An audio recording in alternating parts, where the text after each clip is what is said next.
Oke, selamat malam. Assalamualaikum warahmatullahi wabarakatuh. Nah, sekarang untuk di webinar series Februari, ini tema terakhir ya, mengenai Mastering Your Emotion yang akan dibawakan oleh Coach Fanny Amelia. Coach Fanny ini seorang Human Resource Experience yang sudah berpengalaman lebih dari 17 tahun. Kalau tadi juga sempat dengar ngobrol-ngobrol ya, Coach Fanny ini juga menemani apa eh, teman-teman untuk membangun karir. Terus kalau kita lihat nih, Coach Fanny bukan cuma career coach, tapi juga life coach dan spiritual coach. Jadi kalau ada yang butuh sesi coaching mengenai karir, tahu life-nya, atau spiritualnya, boleh nanti kontak ke Kak Fanny, Coach Fanny. Nanti saya juga akan tampilkan Instagramnya ya, jadi bisa langsung DM langsung. Nah, Coach Fani malam hari ini akan sharing banyak mengenai gimana cara kita meregulasi, memanage emosi kita supaya kita itu nggak dikendalikan sama emosi. Karena kebanyakan orang tuh dikendalikan sama emosinya, bukan mengendalikan emosinya. At least malam hari ini dapat gambarannya gimana caranya untuk mengendalikan emosi. Dan nanti kalau ingin tanya-tanya secara personal bisa ke DM-nya, ke Instagramnya ya. Nanti saya akan tampilkan. Oke, untuk menghemat waktu, saya persilakan Coach Fanny untuk membawakan materinya. Monggo. Hmm. Selamat malam kakak-kakak semua. Apa kabar? Mungkin boleh apa suaranya Coach Fanny jelas nggak ya? Coba kasih apa tulis di kolom chat kalau yang jelas, yang kurang jelas. Jelas ya. Kamu. Jelas ya. Oke. Oke, aman. Ya Oke. silakan Coach. Kalau jelas saya langsung slideshow ya. Ya. Hmm. Malam ini saya akan membawakan sharing mengenai Mastering Your Emotion, a Guide to Emotional Regulation. Jadi bagaimana cara kita mengguide atau meregulasi emosi. Kakak-kakak sudah pernah nonton Inside Out, film Inside Out? Sudah pernah mungkin boleh kasih jempolnya atau kode-kodenya. Ya. Oh sudah. Oke. Ada yang mau sharing mungkin kalau yang sudah pernah nonton?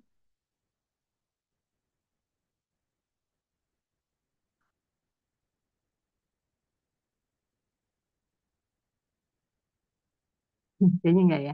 Oke, saya ini aja ya, saya ceritain aja filmnya. Inside Out ini ceritanya tentang seorang anak remaja, umur 11 tahun namanya Rewi. Dia ini baru pindah ke satu kota San Francisco karena ayahnya ada pindah pekerjaan ke sana. Dan di sana dia itu mengalami kesulitan untuk beradaptasi dengan lingkungan barunya.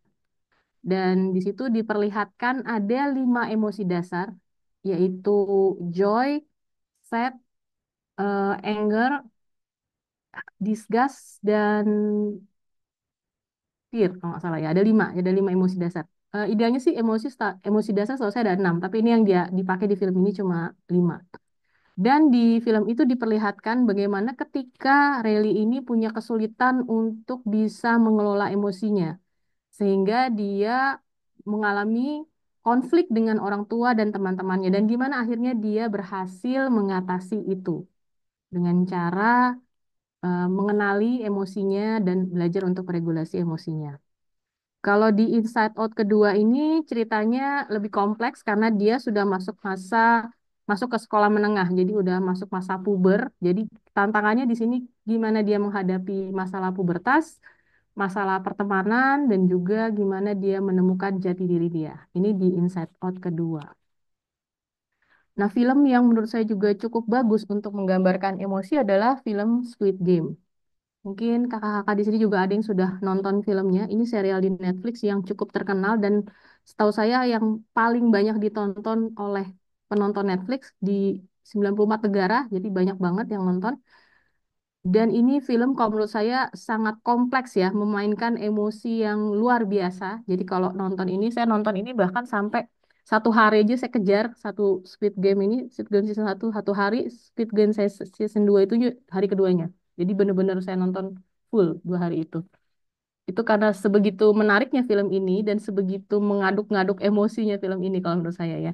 Jadi gimana dia menggambarkan bahwa ketika seseorang itu dihadapkan pada satu peristiwa yang mengguncang emosinya, yang mengguncang dirinya, kehidupannya, itu kelihatan banget gitu. Emosi-emosi seseorang dan sifat-sifat dasar orang itu kelihatan banget bahwa orang itu pada dasarnya misalnya serakah, orang itu pada dasarnya tidak mau ngalah, orang itu pada dasarnya mau menang sendiri. Dan gimana cara mereka meregulasi emosinya itu kan kelihatan ya.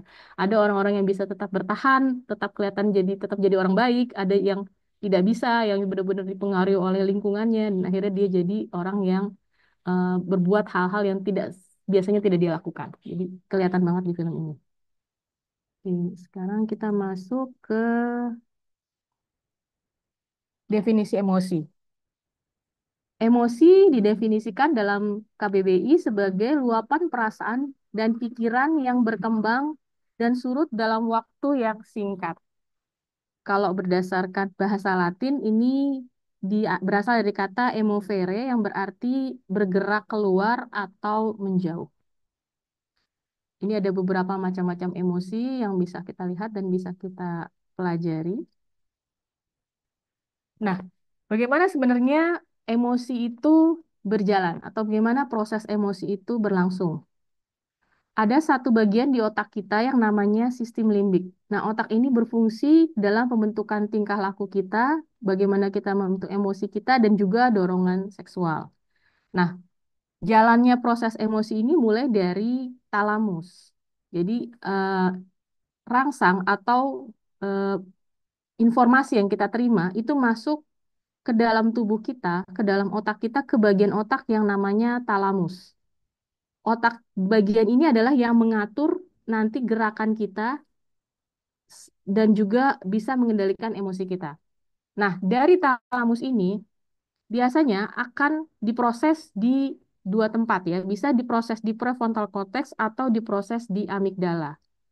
Idealnya, dari talamus ini diproses dulu di prefrontal cortex kita dan mendapatkan informasi dari amigdala. Akan tetapi, ada kondisi-kondisi tertentu di mana informasi ini tidak sempat diproses di prefrontal cortex dan langsung diproses di amigdala.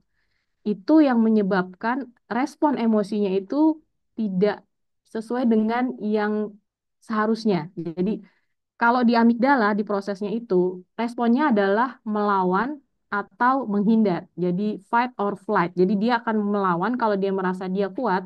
Kalau dia merasa dia kurang kuat atau dia lemah, maka dia akan lari.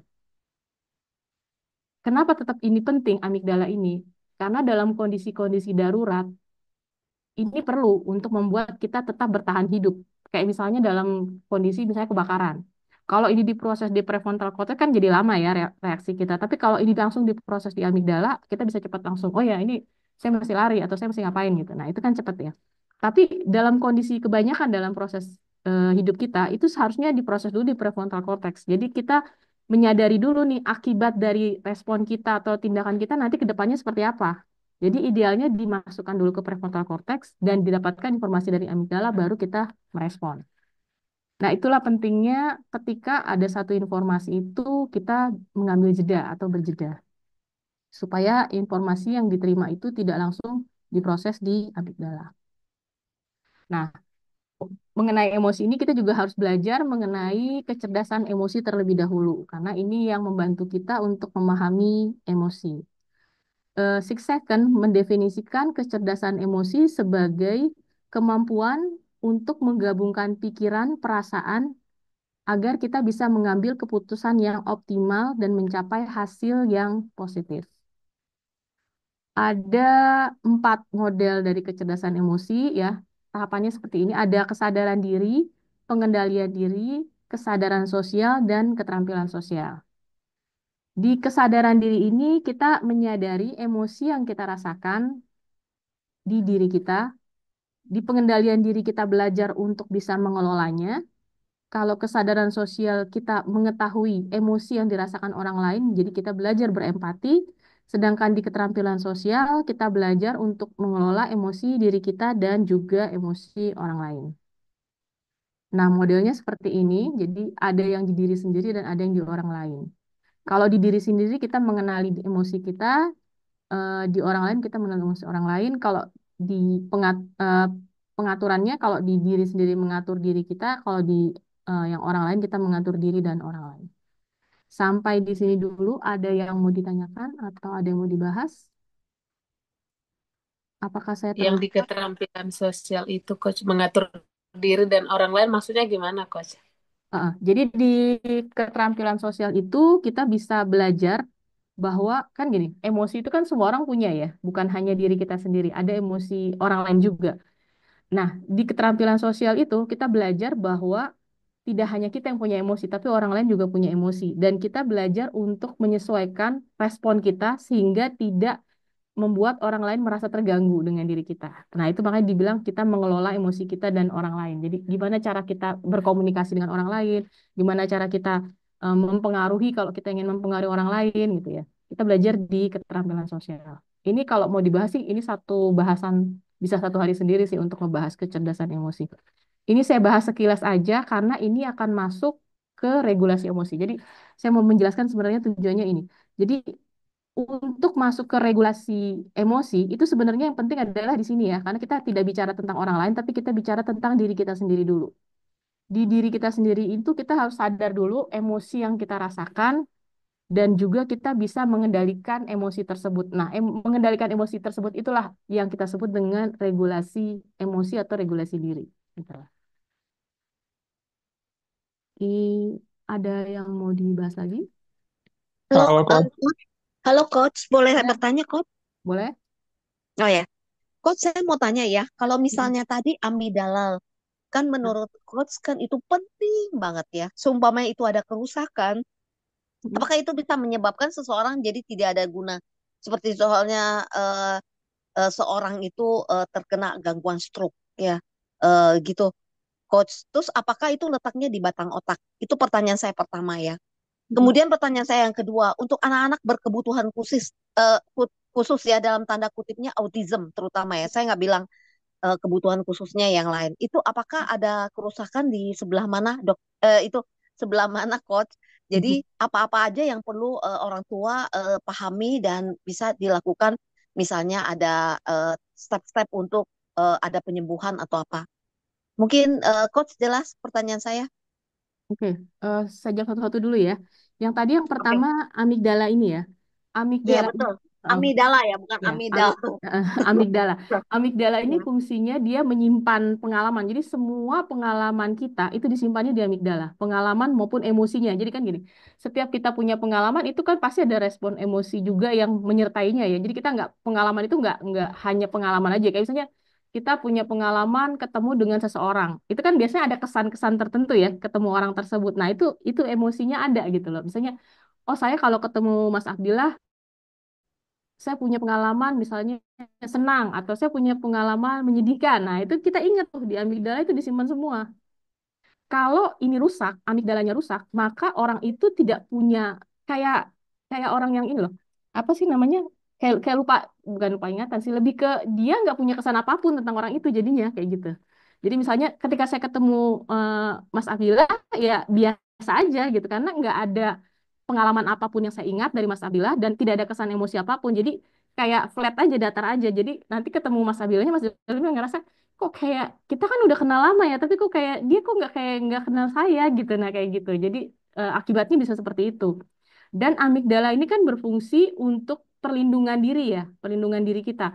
Kalau misalnya amigdala ini rusak, ya berarti orang itu tidak bisa melindungi dirinya sendiri karena eh, ini yang menjaga dia itu nggak ada gitu loh. Akibatnya akhirnya dia nggak tahu nih apakah saya mesti ngelawan atau saya mesti lari gitu loh. Itu yang pentingnya amigdala. Kalau tadi Jadi apa? penting banget ya, coach. Penting Penting. banget banget Nah, gitu ya. Kalau sumpah ada kerusakan penting. seperti orang stroke gimana? Apakah rusaknya di situ? Bukan ya, coach? Stroke kayaknya bukan di sini deh, bukan di emosi ya. Oh, Nanti mungkin saya penyakit coba, apa yang coba cari kira-kira cari bisa tahu cari tahu lebih jauh lagi nanti stroke itu Oke, rusaknya di mana. Oh, oh, tapi coach nggak tahu ya penyakit apa yang bisa menyebabkan amigdala kita jadi tidak berfungsi. Nggak tahu ya. Oh, nggak tahu. Nanti saya Oh, coba oke. cari tahu ya. Ini Ya, kalau ada yang saya bisa jawab, saya jawab. mohon Kalau maaf yang enggak, ya. saya Mohon maaf coach kalau pertanyaannya kayaknya agak menyimpang dan mungkin coach belum bisa jawab. Nggak apa-apa. Saya nggak cuma apa-apa.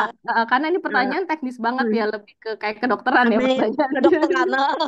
Iya, ya. Terus Oke. mungkin coach bisa jawab saya punya yang pertanyaan kedua. Kok khusus buat anak-anak yang berkebutuhan khusus dalam Ya. tanda kutipnya autism. Dia Hmm. ada kerusakan otak di sebelah mana? Terus apakah bisa diregenerasi atau bagaimana caranya? Sebab sekarang ini banyak anak-anak berkebutuhan khusus, coach. Mungkin dua pertanyaan saya biar yang lain kebagian. Terima kasih, coach. Autis.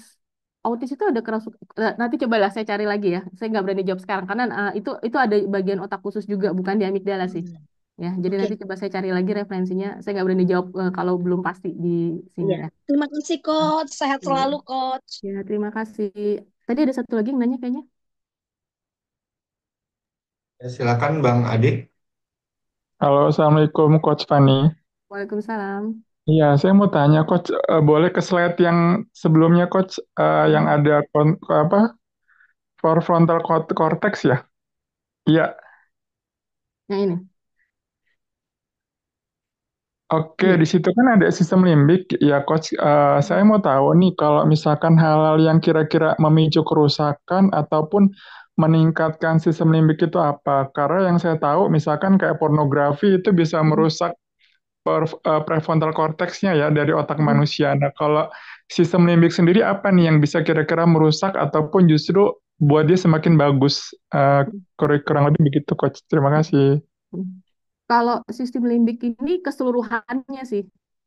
Keseluruhan ini diprosesnya namanya sistem yang kita memproses informasi semua ini di sistem limbik namanya. Oke, jadi saling berkaitan ya, Coach ya? Jadi semua ini talamus, amigdala, prefrontal ini namanya sistem limbik. Kayak kan kita punya sistem pernapasan, sistem pencernaan kayak gitu ya. Iya, Nah, iya. ini sistem limbik ini bagian yang untuk membentukkan tingkah laku, emosi, dan dorongan seksual. Jadi prosesnya di sini, di dalam otak bagian sistem limbik.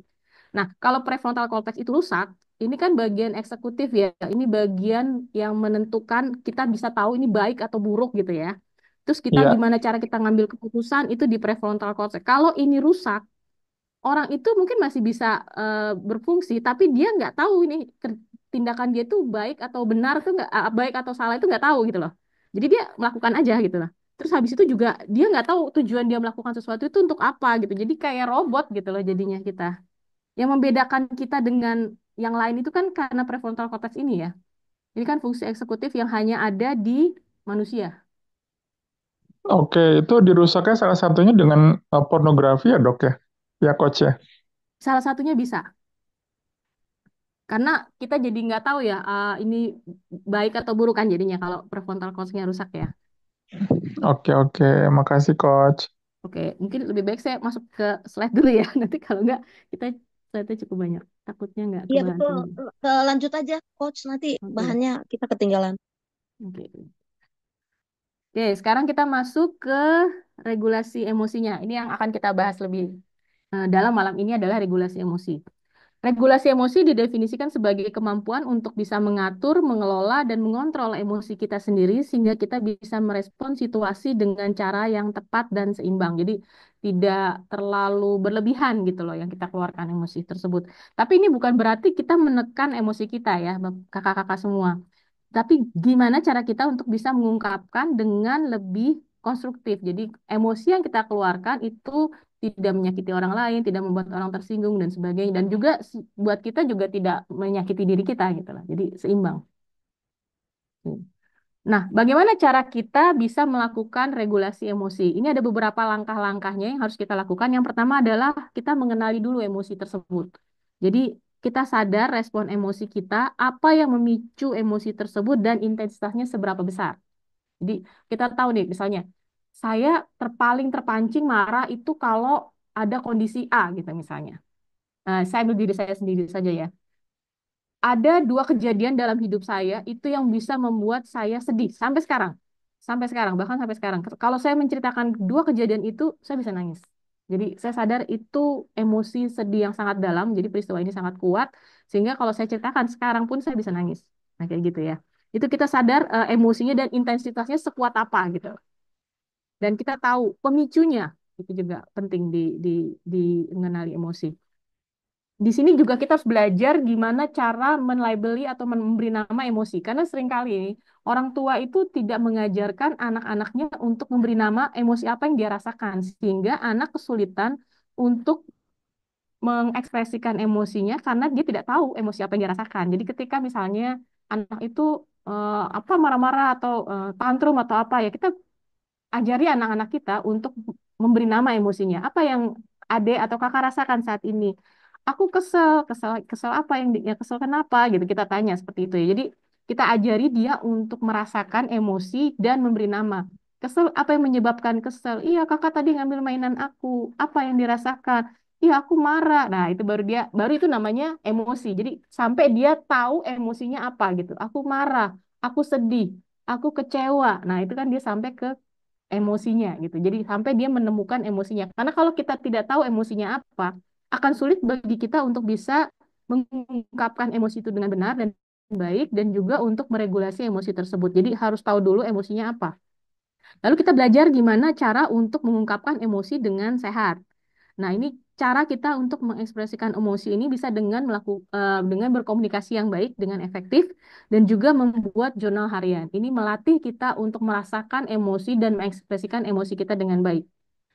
Dan lalu kita juga belajar mengatur dan mengontrol emosi kita. Jadi ini kita bisa lakukan dengan cara teknik pernapasan, mindfulness, dan relaksasi. Nanti kita akan bahas lebih jauh di slide berikutnya. Yang pertama, kita mengidentifikasi dulu yang memicu emosi kita apa.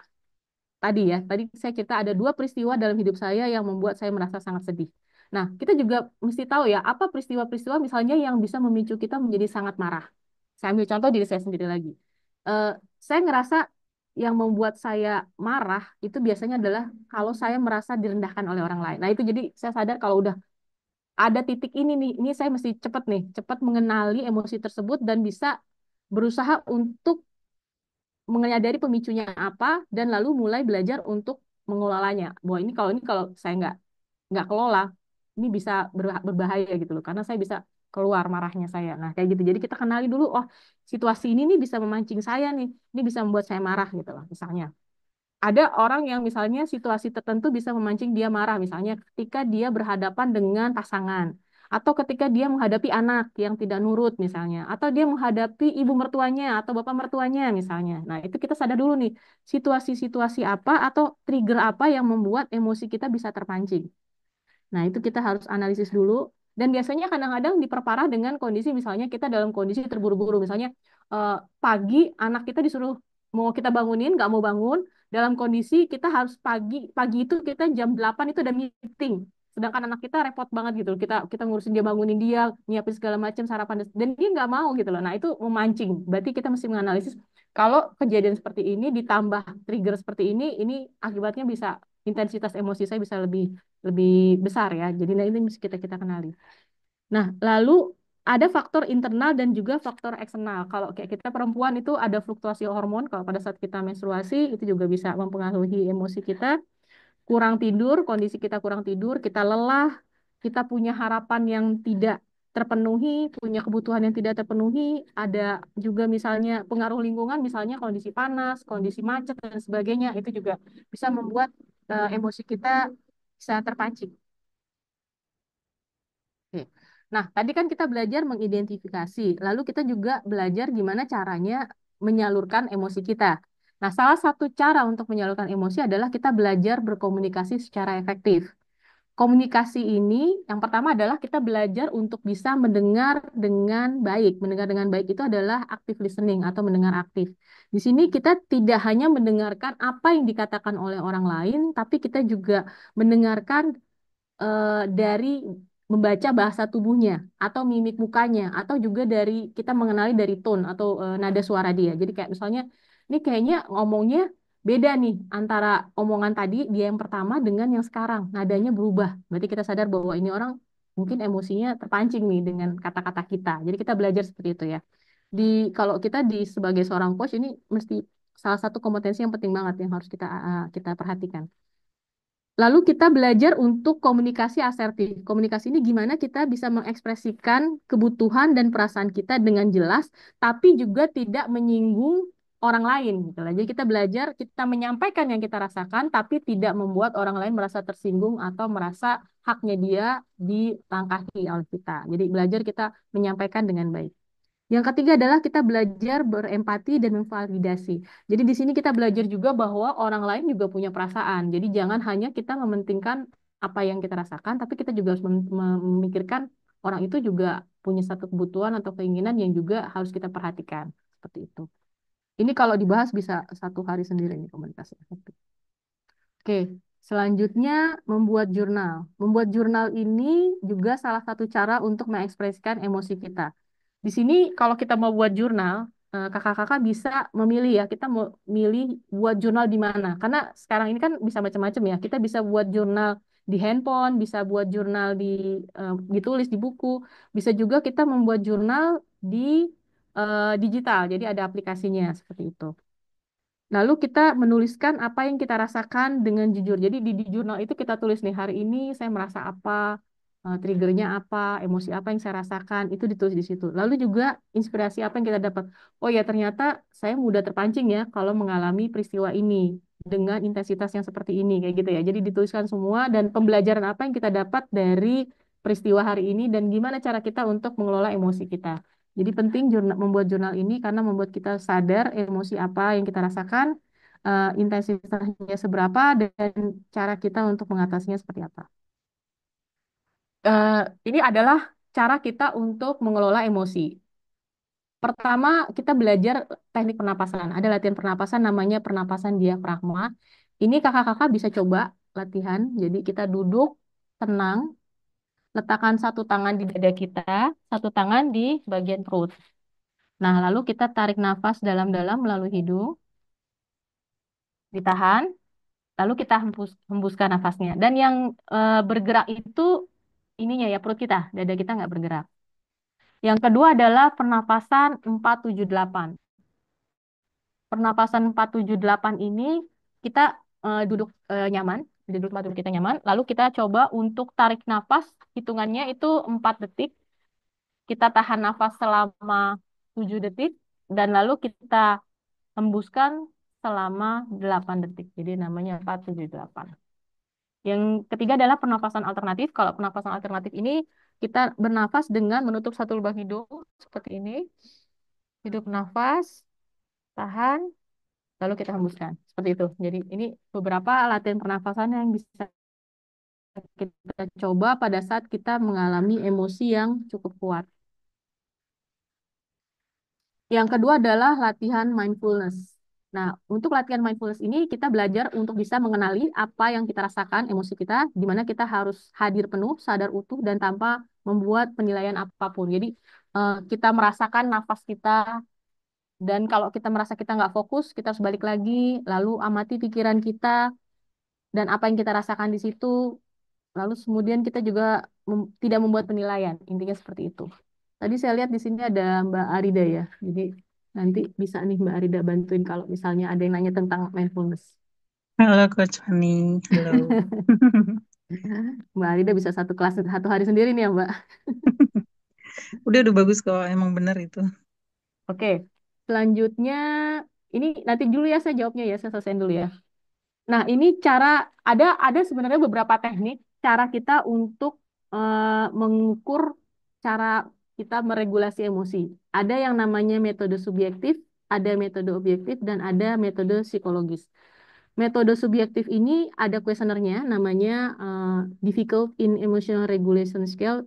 Kakak-kakak bisa browsing nanti. Ini agak banyak nih pertanyaannya. Ada lagi yang Emotional Regulation Questionnaire. Ini saya nemu cuma 10. Ini nanti saya kasih lihat contohnya seperti apa.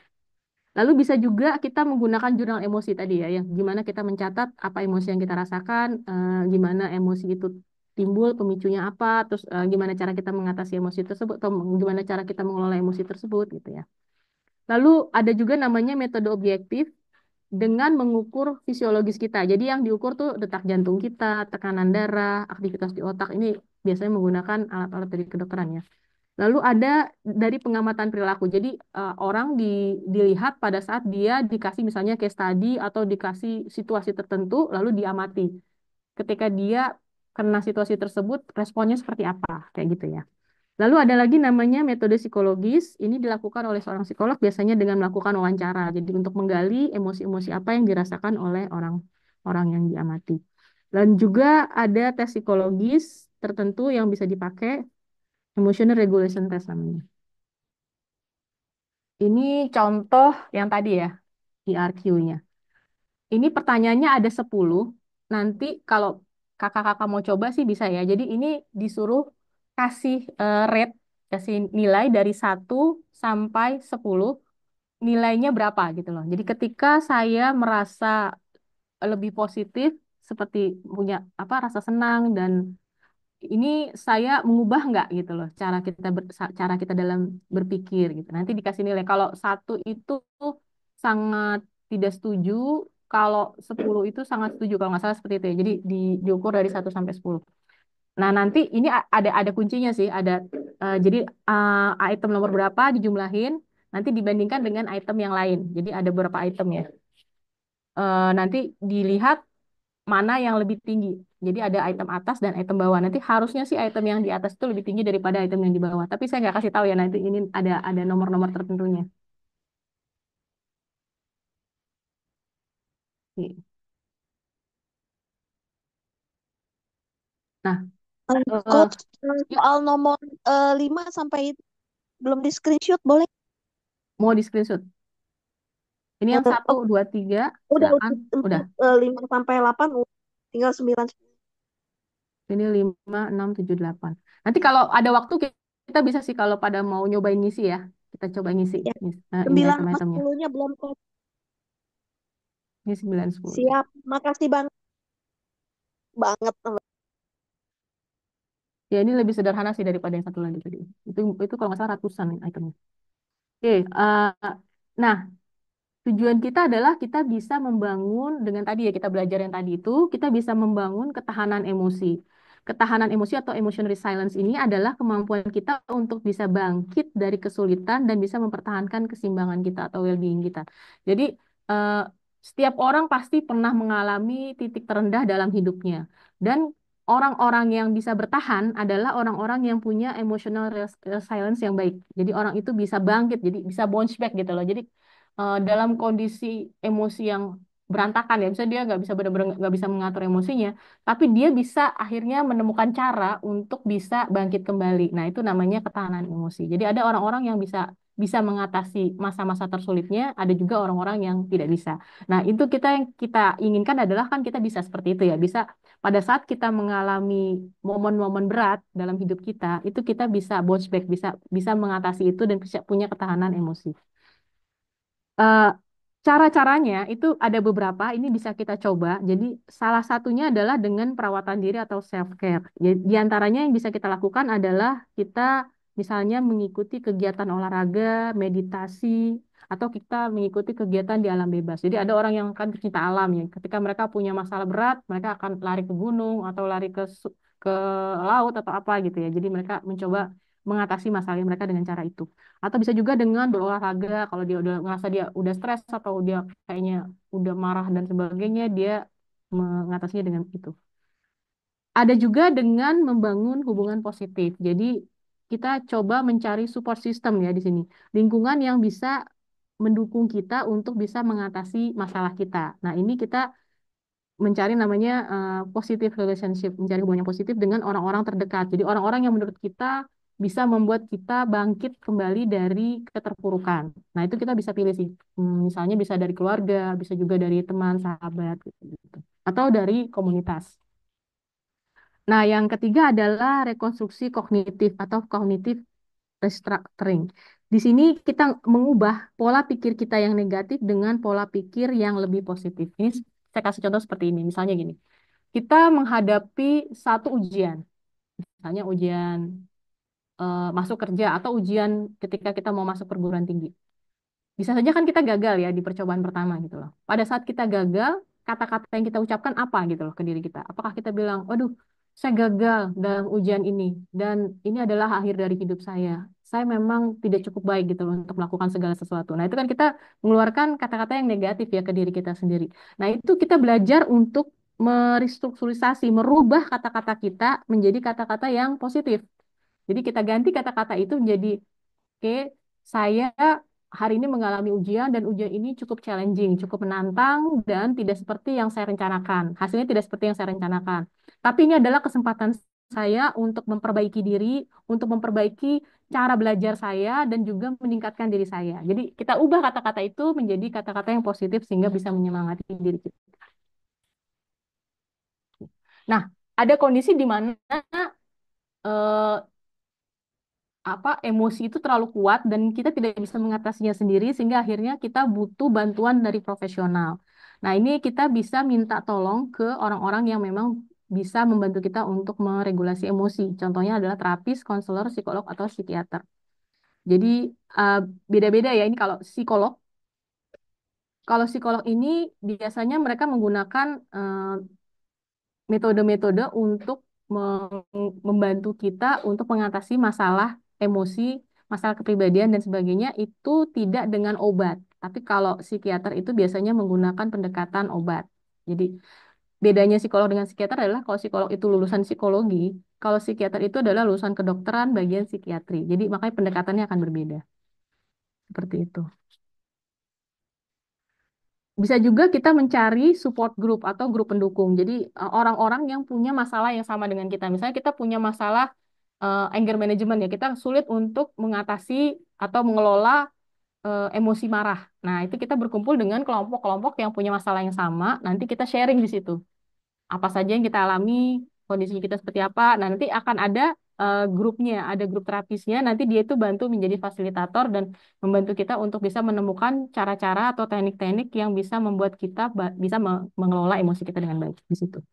Atau kita juga bisa pakai sumber daya pribadi di mana kita cari sendiri. Tapi ini tidak terlalu saya sarankan karena kalau untuk kondisi-kondisi yang berat ya, berarti kita emang udah nggak mampu lagi sih melakukan ini. Cuma memang tetap kita bisa gini ya, untuk bisa menemukan psikolog atau psikiater yang tetap apa yang baik atau yang benar itu kan juga kita harus melakukan ini ya, melakukan penelitian terlebih dahulu, meriset dulu ini cocok nggak sih dengan kita gitu loh kan karena ada ini kan main cocok-cocokan ya sama kayak kita ke dokter juga ya ada yang psikolog ini pendekatannya kurang cocok dengan kita nah itu kan kita harus bisa lihat testimoninya lihat reviewnya orang-orang seperti apa ke dia gitu kayak gitu jadi oh ini kayaknya ini cocok nih sama saya nah kayak gitu jadi kita bisa melakukan riset juga dan belajar juga jadi ketika kita datang ke psikolog atau ke psikiater itu kita nggak kosong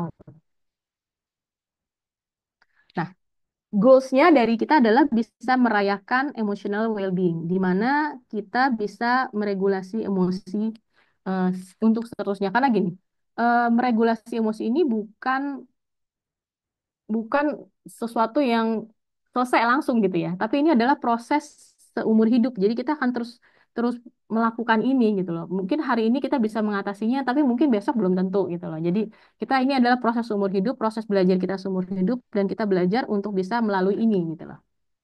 Nah, ini langkah-langkahnya adalah dengan kesadaran diri. Tadi kita mengenali emosi kita, memahami emosi kita belajar skillnya, gimana tadi kita berkomunikasi, gimana kita membuat jurnal, gitu ya. Gimana cara kita menemukan teknik coping yang baik dengan diri kita. Lalu gimana cara kita mencari support system yang bisa mendukung kita untuk menyelesaikan itu. Oke. Sampai di sini, saya sudah habis. Oke. Kalau ada yang mau ditanyakan, silakan.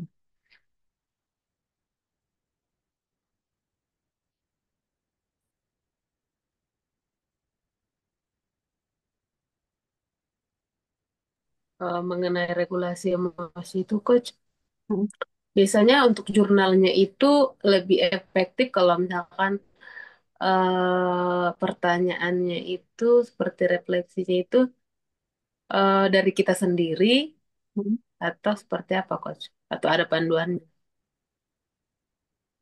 Bisa kita bikin sendiri sih sebenarnya. Jadi apa yang saya gini, apa yang kita rasakan hari ini? Coba saya tanya, Mbak Rani, apa yang Mbak Rani rasakan hari ini? Yang saya rasakan hari ini, Saya merasa happy. Oke. Apa yang membuat Mbak Rani happy? Yang membuat saya happy adalah karena saya memiliki teman yang baik hari ini dan Mm, dia selalu ada untuk saya. mm, mm. Inspirasi apa yang Mbak Rani dapatkan dari emosi happy tersebut? Inspirasi ya, Coach. Hmm. Inspirasi dari perasaan happy itu adalah hmm, ternyata untuk bahagia itu tidak harus dari eh, barang-barang yang mewah, Hmm. tidak harus karena kita punya banyak teman gitu. Tapi teman itu benar-benar hadir gitu ya dan berkesan, hangat gitu ya. Itu cukup membuatku bahagia. Hmm. Nah, itu dicatat Mbak Rani di jurnalnya. Hmm. Jadi bisa sederhana itu, bisa juga kita bisa tambahin lagi sih beberapa pertanyaan. Kalau dalam sesi coaching sih lebih banyak pertanyaannya ya. Tapi kalau untuk journaling kan bisa yang sederhana-sederhana aja ya pertanyaan. Jadi kayak misalnya, apa yang saya rasakan hari ini? Apa yang memicu saya happy hari ini? Oh, karena saya punya teman yang benar-benar mengerti saya gitu ya. Terus inspirasi apa atau insight apa yang saya dapat dari peristiwa ini atau dari emosi ini? Oh, ternyata kayak tadi Mbak Rani bilang, ternyata untuk bahagia atau happy itu nggak perlu susah kok, cuma punya satu teman yang mau dengerin aja udah cukup loh ternyata. Nah, ini Mbak Rani kan berarti udah punya coping ya, coping mechanism ya, udah punya satu metode bahwa kalau misalnya mau happy, sebenarnya saya cukup nyari satu dukungan orang gitu kan, satu dukungan orang Hmm. yang benar-benar ngerti saya dan mau mendengar saya. Nah, someday di satu hari nanti ketika Mbak Rani mengalami satu momen di mana emosinya tuh lagi sedih banget misalnya atau lagi susah banget lagi apalah gitu. Jadi kita mengalami satu peristiwa yang down, kita merasa down banget. Kita bisa lihat lagi ke jurnal ini. Oh ya, kemarin saya nemuin nih satu kondisi di mana sebenarnya untuk happy itu nggak susah loh. Saya cukup cari teman yang mendukung, yang suportif, yang mau dengerin saya. Buat ternyata bisa loh ini untuk membuat saya balik ke happy. Nah gitu loh. Jadi dari jurnal itu kita belajar nih emosi-emosi kita, gimana cara kita coping atau kita mengatasi emosi atau mengelola emosi dan beradaptasi dengan emosi tersebut gitu loh. Kayak gitu. Hmm. Oke, oke. Berarti Ini kan tiga tiga pertanyaan bisa, tapi pertanyaan tapi ini ada walaupun bisa lebih banyak lagi sederhana sih. ya, Coach ya. Heeh. Ya. Heeh. Karena kalau terlalu banyak kan juga penuh ya nanti jurnalnya ya. Sekreatif kita gitu. Sekreatif kita aja, jadi kita bisa ngembangin. Oh, Bisa intinya dicari intinya aja kok. sih. di di kalau kita cari di internet atau Oh. kalau iseng ya cari aja pakai Meta kan sekarang gampang banget ya cari di Meta. Pertanyaan jurnal gitu. Hmm. Nanti Meta akan kasih tahu jawabannya itu. Oke, oke, oke, Pertanyaan Coach. buat Oke, jurnal oke. emosi gitu. Dan ternyata ini sangat menarik. Kalau Jadi kalau mengenai waktunya, Coach, apakah saat emosinya itu kita rasakan atau sebaiknya apa malam hari setelah kita mm, udah istirahat? Maksudnya, mm, maksudnya kita udah nggak sibuk gitu. mm, Apa pas emosi itu kita rasa langsung kita journaling, misalkan di handphone gitu kan? mm, Jadi kita inget nih perasaannya mm, apa kan mm. gitu. Itu Atau pilihan sih, seperti apa, Coach yang Kak Rani, efektif? pilihan. Jadi ada orang yang menyarankan Hmm. untuk pagi hari pada saat kita belum belum banyak kesibukan gitu ya. Jadi kita udah journaling. Oh. Ada juga yang melakukannya malam hari. Jadi kayak dia refleksi ya. Jadi misalnya seharian ini saya ngalamin apa aja, emosi apa yang saya rasakan. Tapi kalau saya sendiri, saya nyatet emosi saya itu di notes biasanya. Saya buat di note biasanya. Jadi hari ini saya merasa kayak gini. Dan kalau saya, karena saya seorang penulis, biasanya dari journaling itu bisa jadi satu artikel kalau saya sih. Jadi apa yang saya rasakan nanti Oh. saya tulis dalam bentuk saya punya blog nanti saya bisa kasih juga blog saya. Itu biasanya nanti saya bikin tapi saya ganti POV-nya. Jadi point of view-nya karena gini kalau kalau saya nulis begini di blog dan dibaca banyak orang itu kan kayak curhat banget ya gitu. Dan banyak melibatkan orang-orang terdekat kan gak enak juga ya kalau dibaca orang lain. Jadi kalau saya ganti POV-nya jadi orang ketiga. Jadi akhirnya tulisan saya di blog itu sebenarnya Oke, adalah oke, oke. refleksi emosi saya. Tapi itu membuat orang belajar banyak gitu loh dari kejadian itu bahwa bukan hanya saya yang bisa rilis emosi, tapi juga orang lain bisa belajar ketika mereka punya emosi yang sama, gimana sih caranya gitu loh. Cara merilis emosinya kayak gimana sih? Nah gitu. Hmm. Jadi saya biasanya kayak gitu. Jadi misalnya kayak kemarin. Saya ngelihat gimana kan ibu saya sakit ya, ibu saya sedang sakit. Yang merawat itu saya dan papa saya. Mm-mm. Itu saya sempat merasakan bagaimana kesabaran setipis tisu itu saya merasakan banget itu. Jadi kayak ujian banget nih saya disuruh bikin materi mengelola emosi. Saya sendiri juga sedang berjuang untuk mengelola emosi gitu, berada di titik terendah dalam hidup ya kayak gitulah.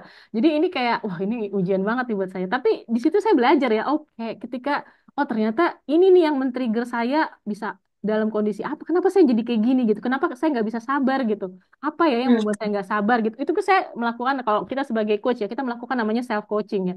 Apa yang membuat saya merasa seperti ini? Triggernya apa? Apa yang membuat ini? Jadi saya menggali ke dalam diri saya dan akhirnya saya menemukan saya merasa seperti ini karena saya ngerasa nggak berdaya gitu loh. Karena ibu saya sakit dan saya nggak bisa berbuat apa-apa gitu loh untuk membantu dia. Ini ibu saya sakit udah 3 bulan lebih ya nggak bisa menolong dia dan kayak helpless banget gitu loh. Itu membuat emosi kan campur aduk ya, antara kecewa, marah, nggak berdaya kayak gitu-gitu loh. Jadi oh inilah yang membuat saya jadi kesabaran saya jadi tadi setipis tisu itu gitu loh. Nah itu saya buat oh nih.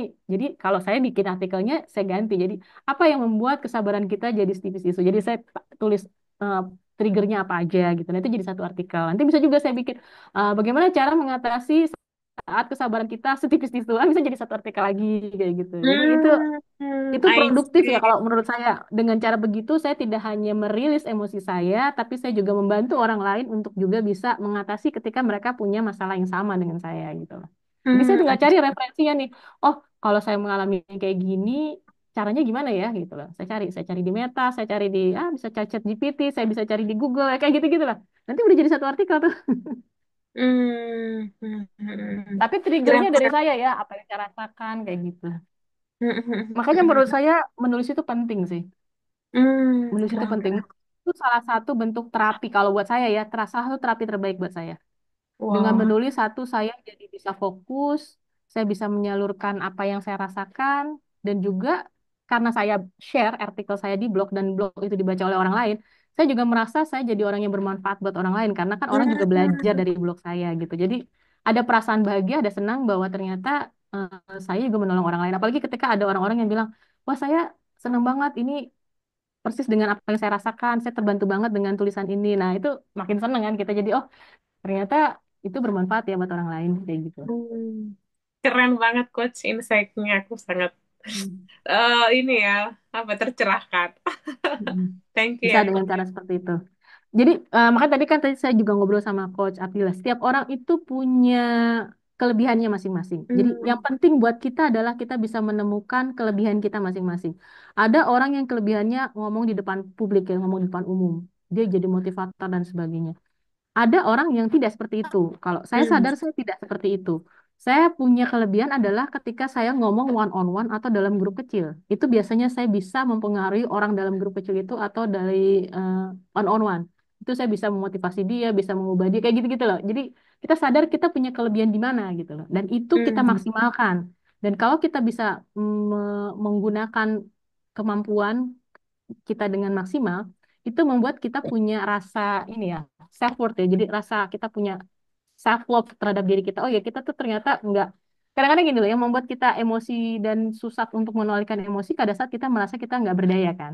Pada saat kita ngerasa nggak Hmm. berguna kayak gitu gitu. Nah, jadi pada saat kita bisa mengatasi itu bisa menolong kita banget. Hmm. Tadi pagi tuh saya dengerin satu podcast bagus banget. Itu dia cerita tentang gimana kita bisa mengatasi inner child. Itu bagus juga. Nanti Hmm. kalau mau sih teman-teman bisa saya share di grup ya podcastnya. Boleh. Itu gimana dia, jadi gini, nggak tahu ya kakak-kakak pernah punya perasaan ini nggak? Kalau saya sih relate banget. Jadi ketika denger podcast itu saya sampai nangis. Jadi dia merasa dari kecil ya, dia tidak cukup baik. Padahal Hmm. si pembicara ini dia masuk universitas top di dunia. Tapi dia tidak pernah merasa cukup baik buat ibunya gitu. Nah, itu akhirnya Hmm. dia punya luka batin ya, ada luka di masa kecil dia yang belum sembuh nih sampai sekarang. Akhirnya dia menemukan cara untuk mengatasi luka batin itu dengan melihat foto dia ketika dia masih kecil.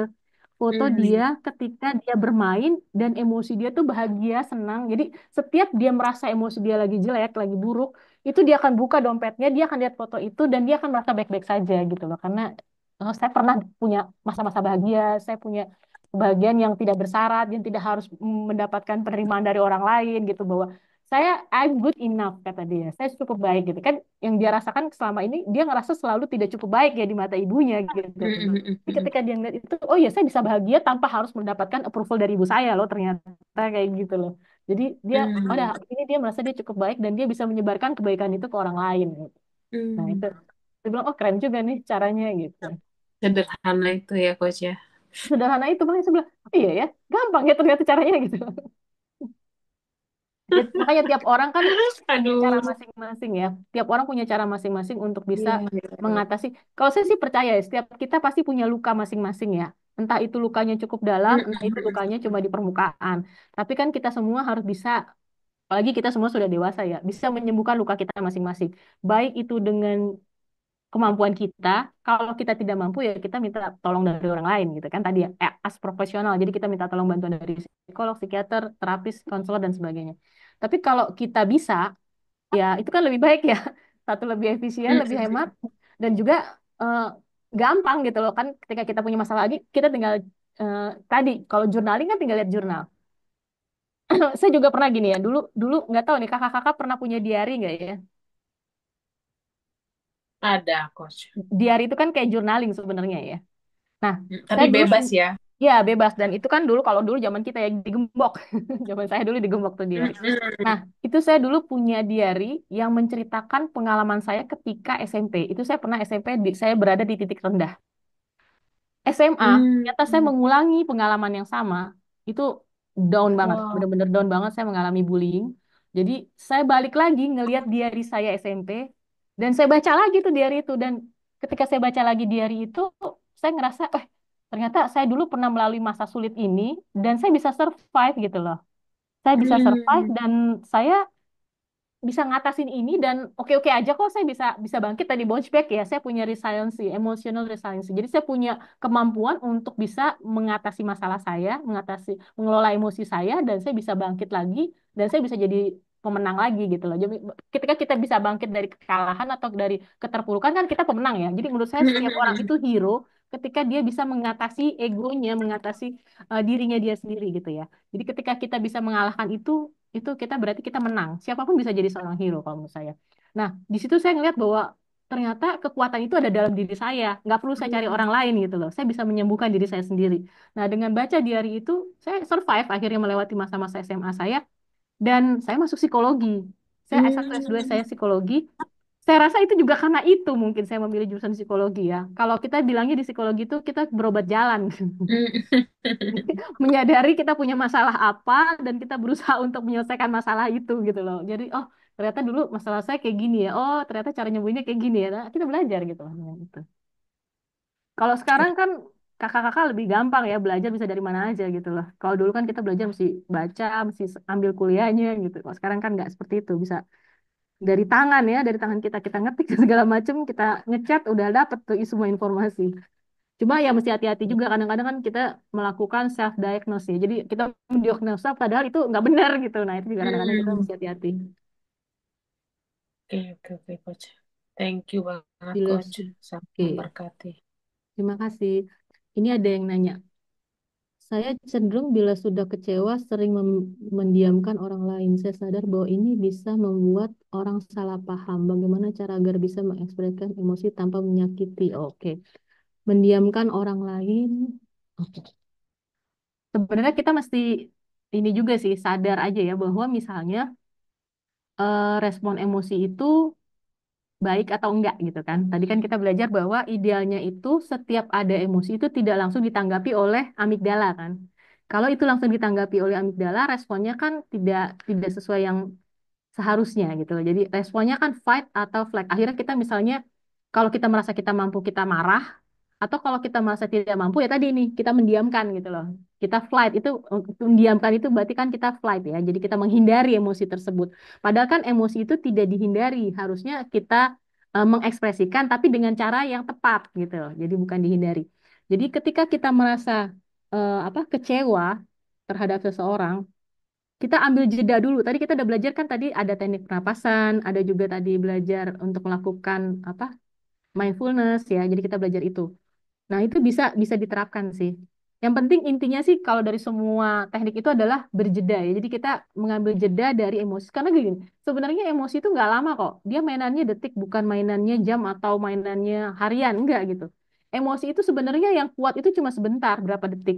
Jadi kalau berapa detik itu udah lewat, sebenarnya kita bisa untuk memikirkan lagi, oh ini harusnya sih saya nggak kayak gini. Makanya kan ada kalau di Islam ya kita diajarkan bahwa kalau kita marah pada saat berdiri, maka cobalah untuk duduk.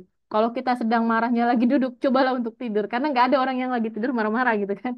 Jadi cobalah untuk makin rendah, makin rendah, makin rendah. Atau kita coba misalnya bisa minum air putih dan sebagainya. Yang penting intinya adalah kita mengambil jeda gitu dari emosi yang kita rasakan. Nah, kalau mendiamkannya ini maksudnya kita berpikir dulu dan tidak langsung merespon, oke. Tapi kalau kita mendiamkan, misalnya teman kita diamin gitu sama beberapa hari kan itu nggak positif juga ya. Itu kan membuat orang jadi salah sangka gitu. Ini kenapa sih gitu? Kenapa sih dia kok diamin saya gitu? Dan yang saya pelajari adalah yang paling menyakitkan itu adalah didiamkan, bukan dimarahin. Jadi selama ini kalau papa saya udah ngediamin, itu tandanya dia udah marah banget itu. Tapi kalau dia masih marah ke saya, itu masih oke, itu masih aman. Tapi kalau dia udah sampai diem, dan papa saya kalau diem itu bisa seharian gitu. Nah, itu ngeri banget. Itu berarti saya udah melakukan satu kesalahan besar. Dan itu buat orang lain akan dianggap bahwa, oh, aku salah apa ya gitu. Jadi orang lain akan merasa nggak enak. Jadi hubungan kita jangan dia jadi nggak enak kan. Padahal kan idealnya itu bisa kita kita kelola ya. Jadi ketika kita merasa kecewa, apa yang kita rasakan itu bisa kita ekspresikan tadi komunikasi efektif dengan cara berkomunikasi dengan orang tersebut. Nah, kalau kita belajar di kecerdasan emosi itu masuk yang tadi keterampilan sosial. Jadi kita masih bisa berempati juga dengan orang lain, apa yang orang lain rasakan. Kita mengenali emosi kita, berempati dengan orang lain, dan lalu mengkomunikasikan apa yang kita rasakan, tapi tidak menyakiti dengan cara menyakiti. Jadi kalau misalnya kita berkomunikasi dengan membentak, itu kan menyakiti orang lain, atau membuat orang lain kesal. Tapi kalau kita mengkomunikasi, tadi kan Mbak Nina merasa kecewa ya Mbak. Kalau bisa diperjelas ini kecewanya kecewa kenapa gitu ya. Jadi kita kita gali lagi ke diri kita ya tadi journaling ya. Apa yang membuat saya kecewa nih? Tadi kan misalnya ini saya kecewa banget nih sama si A gitu. Nah, kita dalam jurnal itu kita tulis hari ini saya kecewa sama si A karena si A melakukan ini gitu. Berarti kita sadar bahwa ini jadi pemicu emosi kita, pemicu emosi kecewa. Dan lalu kita tulis tuh secara jujur nih, apa aja yang kita rasakan. Terus menurut kita apa yang bisa kita lakukan untuk mengatasi atau bisa mengelola emosi ini gitu loh. Oh, kalau saya kecewa ini, saya harus ngomong ke dia bahwa saya kecewa dengan perbuatan dia. Tapi bagaimana caranya ya ngomong kecewa ke dia, tapi dia tidak tersinggung. Nah, itu kan kita bisa nyusun ya kata-katanya gitu loh. Jadi dengan journaling itu kita belajar bisa membuat perkataan kita itu lebih terstruktur. Jadi kita belajar dengan, oh, saya tidak suka diperlakukan seperti ini. Misalnya gini ya, kita kecewa karena kita misalnya sudah melakukan suatu perbuatan baik ke dia, tapi ternyata dia tidak menganggap itu. Atau misalnya kita kecewa karena kita sudah melakukan sesuatu ke dia, dan ternyata dia membalas dengan perbuatan yang tidak semestinya. Itu kan kita bisa ngomong ya. Jadi bergunakan kata I. Jadi jangan jangan bilang kamu jahat atau kamu mengecewakan, jangan. Jadi gunakan kata I gitu. Saya merasa kecewa ketika kamu seperti ini. Nah, itu ngomongnya gitu ke dianya. Jadi dari kitanya. Jadi gunakan I message namanya. Jadi kata-kata dari saya. Saya kecewa, saya merasa kecewa ketika kamu melakukan ini. Saya merasa sakit di hati saya ketika saya menerima perlakuan ini. Nah, jadi kayak gitu. Kita berusaha mengkomunikasikan ke orangnya. Kayak gitu.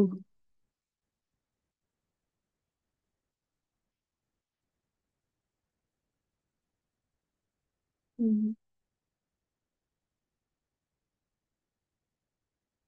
Ya, dulu SD ya. Ya, saya juga dulu nulis, tapi entah kemana sekarang. Diary saya dulu, saya dulu nulis SD, SMP. Kalau kita merasakan banyak emosi dalam satu waktu, kenapa ya? Mixed feeling ya. Jadi kita merasa tidak hanya satu emosi. Hmm. Kadang-kadang sih bisa begitu ya. Kita ada merasa marah, kita ada merasa kecewa, kita ada merasa sedih. Yaitu yang ketika saya merasa tadi kesabaran saya setipis tisu itu, yaitu mixed feeling juga itu. Ada perasaan marah kepada diri saya sendiri, ada perasaan frustasi dan sebagainya itu jadi mixed feeling ya. Itu bisa aja sih, tapi bisa kita urai satu-satu ya. Misalnya kita marahnya tuh apa yang menyebabkan kita marah di situ? Apa yang menyebabkan kita kecewa di situ? Apa yang menyebabkan kita merasa sedih misalnya di situ kayak gitu. Diuraikan satu persatu sih. Karena kalau tidak diuraikan kita tidak bisa mengelola emosi. Jadi gini, kuncinya bisa mengelola emosi adalah satu, kita kenali emosinya emosi apa, penyebabnya apa, lalu kita cari metode untuk mengelolanya gitu. Karena berbeda-beda ya caranya. Untuk marah itu beda, untuk mengelola sedih itu beda, untuk mengelola yang lain juga beda-beda gitu. Jadi kita mesti ini apa? Kenali dulu sih satu-satunya emosinya apa. Oke, kalau yang ini caranya begini, kalau yang ini caranya begini. Jadi nanti akan berbeda-beda caranya. Oke, ada lagi?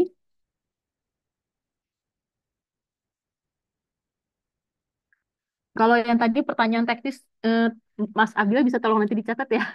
Nanti coba saya cari deh jawabannya. Yang autism. Waduh, saya udah belajar itu udah lama banget ya dulu. Tahun 2015. Belajar tentang gangguan-gangguan itu.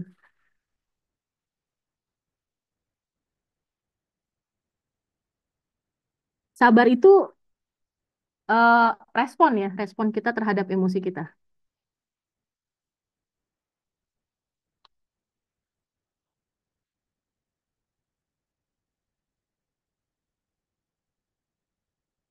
Kalau emosi itu contohnya tadi marah, sedih, kecewa, eh, bangga itu emosi, senang, jijik, takut, cinta itu emosi. Apalagi ya? Bisa isi ini bisa googling sih kita cari aja emosi. Nggak ini ya. Halo, Kecewa Kak itu emosi. Fani. Ya, Ya, mau tanya boleh ya? boleh silakan. Ya, kadang kita misalkan dalam satu lingkungan, kita ketemu dengan person yang memang kita tidak bisa merubah, baik dari sifat ataupun lingkungannya. Kadang kan triggernya misalkan selalu sama ya, orangnya sama, Hmm. perilakunya sama, dan kita coba mengcoping emosi kita itu selalu dengan hal yang sama. Tapi Hmm. kadang pada titik tertentu, kayaknya kita sudah nggak cukup ini ya, menahan apa dengan coping yang biasa kita pakai. Nah, gimana ya caranya supaya kita itu tetap punya eh, apa ya punya ketahanan emosi yang baik supaya nggak meledak gitu coach dengan stimulus yang memang atau trigger yang memang kita tidak bisa ubah gitu. Oke. Orang ini di lingkungan yang tidak bisa kita pindah dari situ ya. Kayak misalnya di Iya, pekerjaan. lingkungan Ya. terdekat, iya. Ya. Eh, kalau saya ya, ini saya ya, membatasi interaksi dengan orang itu. Kalau kita tidak punya strategi coping apapun ya, selama kita masih belum menemukan strategi coping terhadap orang tersebut atau mengelola emosi, kalau saya membatasi interaksi dengan orang tersebut. Karena kita tahu dia bisa jadi trigger kita kan. Misalnya gini, tiap ngelihat dia tuh saya ngerasa kesel banget ya karena dia pernah melakukan A B C D gitu ke saya gitu atau saya pernah dikecewakan, dia pernah mengkhianati saya kayak gitu. Nah, kalau kita bisa tidak berada di situ kan lebih baik ya, tapi kan ada kondisi-kondisi di mana misalnya kita di pekerjaan yang sama, kita di sekolah yang sama, kita tiap hari ketemu dia di kelas yang sama gitu. Ya kalau saya sih menghindari aktivitas yang kalau nggak terpaksa ya dengan dia karena kita tahu dia itu pemicunya gitu loh sampai kita menemukan strategi coping yang tepat untuk mengatasi itu gitu loh kalau saya sih gitu ya membatasi interaksi dengan orang tersebut kecuali kita penting banget ya misalnya mau nggak mau ya kayak misalnya kita di kuliah kita sekelas satu kelas itu cuma misalnya 10 orang ya kayak saya ambil S2 tuh satu kelas cuma 12 orang ya sekesal-kesal apapun kita sama orang itu kan kita tetap ada kemungkinan kita satu kelompok sama dia ya ya jadi kalau kalau bisa milih kelompok saya akan memilih kelompok untuk tidak dengan dia tapi kalau terpaksa ya mau nggak mau tapi ya memang kita mesti mempersiapkan diri sih ketika menghadapi dia usahakan eh, membekali diri dengan kesabaran ekstra kayak gitu-gitu ya jadi kita persiapkan dulu oh ya ini saya akan menghadapi orang yang tidak tidak nyaman gitu loh buat saya secara emosi. Nah, berarti saya mesti mengelola diri saya. Karena gini, kita kan nggak bisa ngubah orang itu ya. Yang bisa kita ubah kan diri kita sendiri. Jadi, kitanya yang mesti menemukan strateginya. Jadi, oh, saya mesti atur nafas dulu saat mau ngomong sama dia. Saya mesti menahan diri untuk tidak mengeluarkan kata-kata yang mungkin bisa saya sesali di kemudian hari, kayak gitu ya. Jadi, di kitanya sih yang dicoba. Tadi buat jurnal emosi, oh nih saya kesal sama dia. Jadi, disalurkan aja emosinya. Saya pernah ya baca salah satu teknik gini. Ketika kita misalnya marah sama orang, itu ditulis. Semuanya tuh kita tulis, selesai ditulis, habis itu boleh dibakar, boleh dibuang. Tapi lebih baik sih dibakar atau disobek-sobek kecil-kecil. Yang penting emosi kita ke dia udah keluar semua gitu loh. Tapi kan tidak ada yang baca gitu. Yang penting itu sih. Kalau kita tidak mau itu dilihat lagi ya, tapi kalau kita mau itu jadi pembelajaran ya bisa ditulis. Tapi kan takutnya kadang-kadang ini tersebar atau apa gitu ya di kemudian hari. Jadi kalau kalau yang di teknik itu diajarin untuk dibakar atau ya itu dihilangkan. Jadi yang penting emosi kita keluar sama dia. Itu di journaling itu bikin jurnal.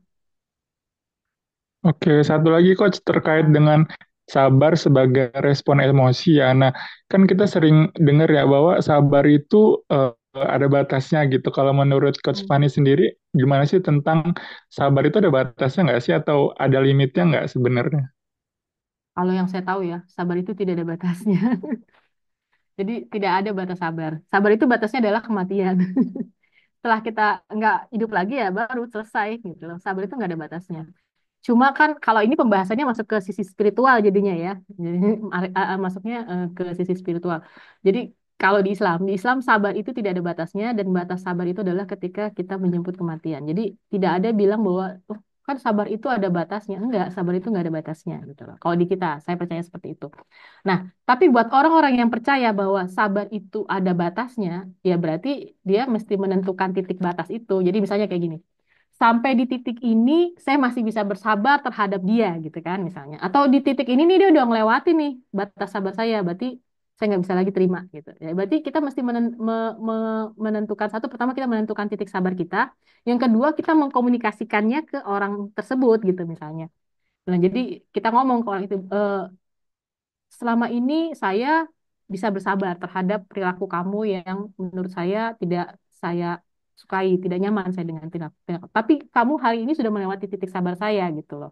Jadi harusnya sih saya berharap kamu berubah. Saya berharap bahwa ini bisa diperbaiki gitu. Misalnya kayak gitu. Jadi kita mengkomunikasikan apa yang kita rasakan, tapi juga kita mempertimbangkan ininya dia ya perasaan dia. Jadi sampaikan dengan baik dan tidak menyinggung perasaan orang lain itu aja. Tapi kita juga harus menyampaikan bahwa dia ini udah melewati batas kita gitu loh. Kayak gitu. Ya, terima kasih Coach Fani, Mm. menarik sekali jawabannya. Mm. Karena kalau enggak ya gini, kadang-kadang ada orang-orang yang tidak sadar bahwa dia sudah menyakiti kita gitu ya. Ada orang yang suka bercanda, yang bercandanya kelewatan, bahwa dia nggak sadar bahwa itu menyakiti gitu loh. Nah itu kan kita perlu tadi komunikasi efektif ya. Kita harus bisa mengkomunikasikan apa yang kita rasakan, tapi dengan cara yang baik gitu, tidak menyinggung dia, tapi juga tidak membuat kita tertekan kan hidupnya gitu ya. Jangan sampai karena kita menjaga perasaan orang lain, hidup kita yang tertekan, ya itu juga nggak benar kan. Makanya kita belajar mengkomunikasikan dengan asertif. Gitu. Ada lagi?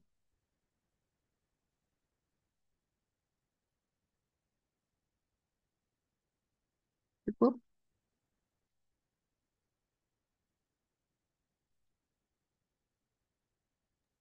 Oke. Dari Pak Saya, Rangga ini yang apa? ya, saya Memendam termasuk emosi. orang yang memendam emosi dan saat ini saya merasakan semua emosi yang saya pendam di masa lalu. Oke.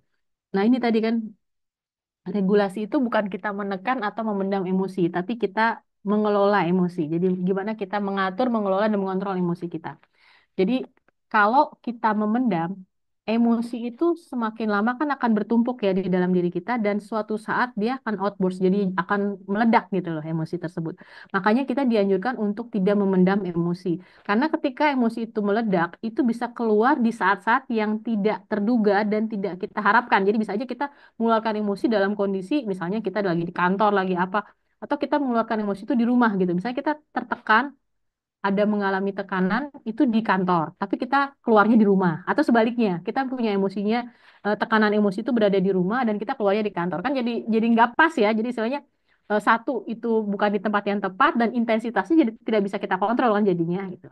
Makanya kita mesti tahu emosi kita apa, intensitasnya seberapa dan cara mengontrolnya. Itu yang perlu kita pelajari sih. Cara-cara tadi ya tadi bahwa kita belajar untuk eh, journaling, eh, teknik pernapasan, um, mindfulness, relaksasi. Jadi kita belajar nih cara-cara mengelola emosi tersebut, komunikasi efektif.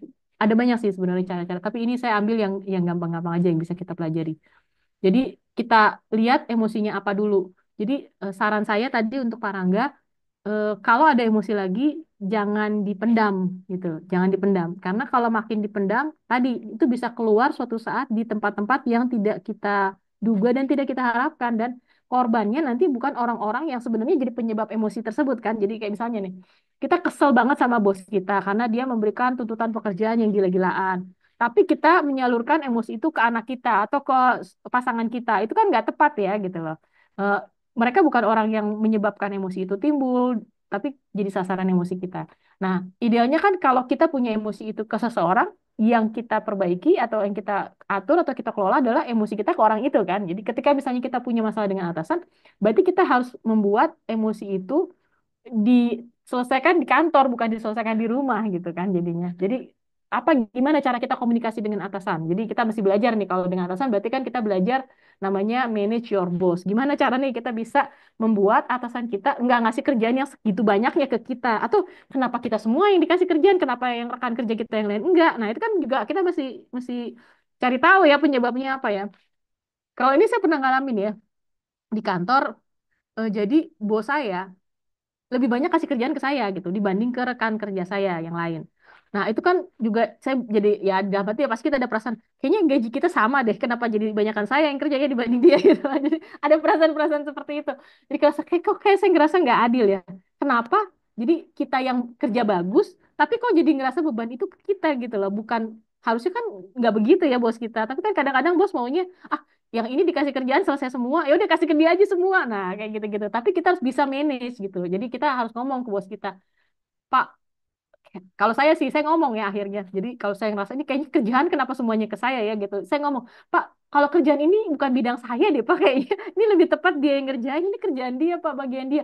Kalau saya yang ngerjain kerjaan ini, berarti nanti saya melangkahi wewenangnya dia, melangkahi tugasnya dia. Nanti ini bisa membuat dia tersinggung loh Pak. Saya gitu ya. Jadi saya ngomong ke atasan saya. Jadi kerjaan ini lebih baik dikerjakan ke dia karena ini adalah tupoksinya dia dan bukan tupoksi saya. Kalau saya ambil kerjaan ini nanti akan ada persinggungan dan kita bisa ada konflik di bawah, saya bilang gitu. Oh, berarti atasannya, oh iya, itu kerjaan dia ya. Ya, jadi kadang-kadang kayak gitu tuh atasan. Dia nggak tahu bahwa ini kerjanya siapa ya. Yang penting, dia lihat yang ini bisa kerja, yang ini aja gitu. Kadang-kadang kayak gitu. Jadi ya kita bisa mesti bisa manage itu sih. Manage your boss lah. Kita mesti ngomong ke atasan. Tapi ya memang, ya lihat-lihat dulu ya. Saya tadi bisa ngomong ke atasan itu karena atasan saya juga orangnya cuek sih. Kalau yang atasannya baper ya mungkin nggak bisa ngomong secara kayak gitu ya. Mesti hati-hati, ngomongnya mesti pelan-pelan dan mesti cari cari waktu atau timing yang tepat untuk ngomongnya. Disusun lagi kata-katanya kayak gitu. Menjawab nggak pernah nggak? Kalau bingung itu emosi.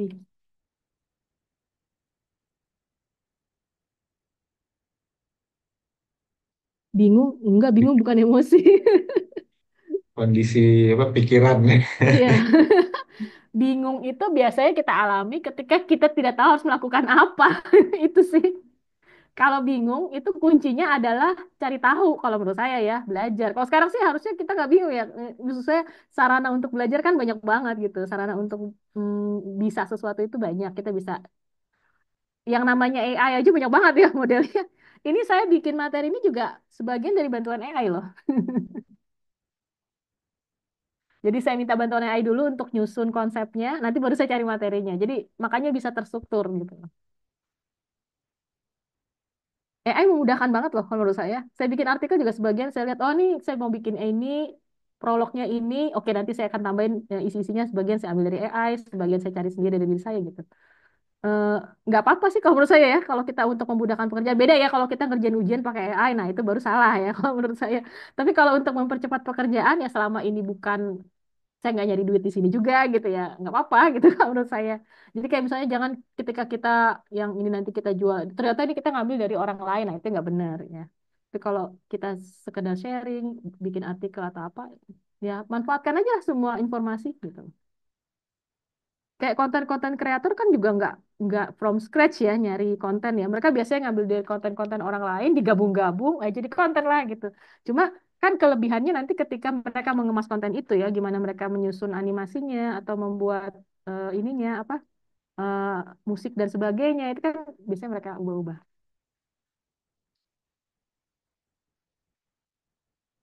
Oke, ada lagi? Ya, silakan mungkin satu penanya terakhir.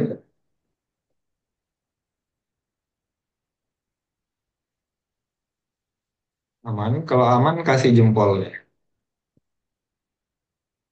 Udah mau jam 9 juga ya. Oh, oke, aman ya. Tapi mungkin sedikit Kayaknya apa sudah menambahkan cukup, ya Coach. buat. Oke, Oh, silakan Kana. Kayaknya sudah cukup bagus banget. Sampai kita bingung bikin itunya, bikin pertanyaannya bagus banget. Terima kasih ya, Coach. sama-sama Kak Ana. Oke, thank you. Ya, saya izin untuk share screen ya bagi kakak-kakak yang pingin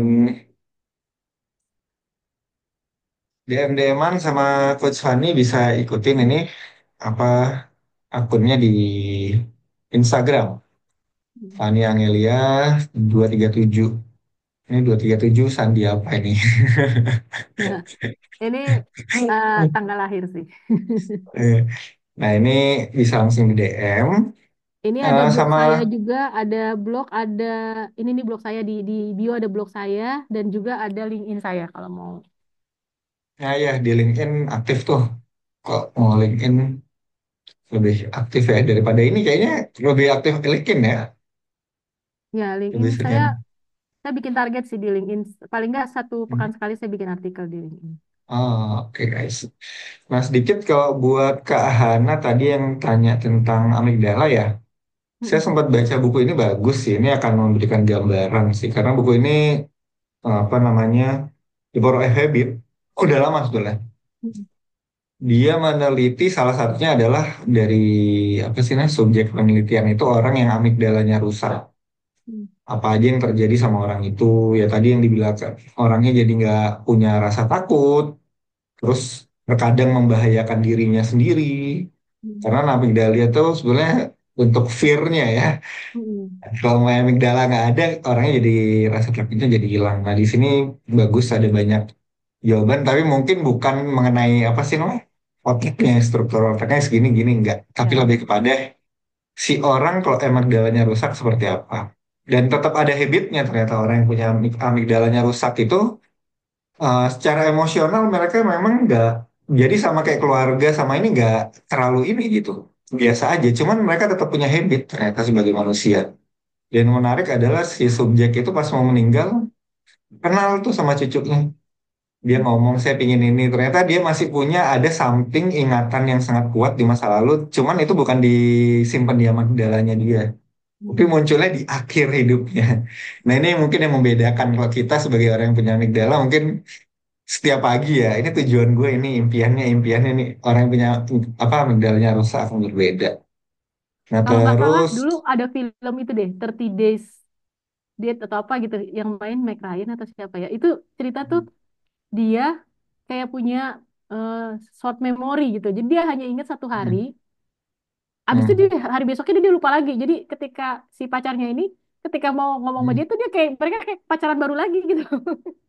Ya Karena ya ingatannya ada cuma satu hari doang. ya Ya itu itu kan menarik. ada kerusakan juga di amigdalanya ya. Kan dia cuma Hmm. bisa ingat satu hari doang gitu. Nah, ini kalau mau apa namanya journaling yang tadi bingung, ini kadang saya kasih ke teman-teman ini sih Hmm. metode apa? Kalau coaching itu dibilangnya alur ya sebetulnya alur coachingnya tuh Alur, flow. alur.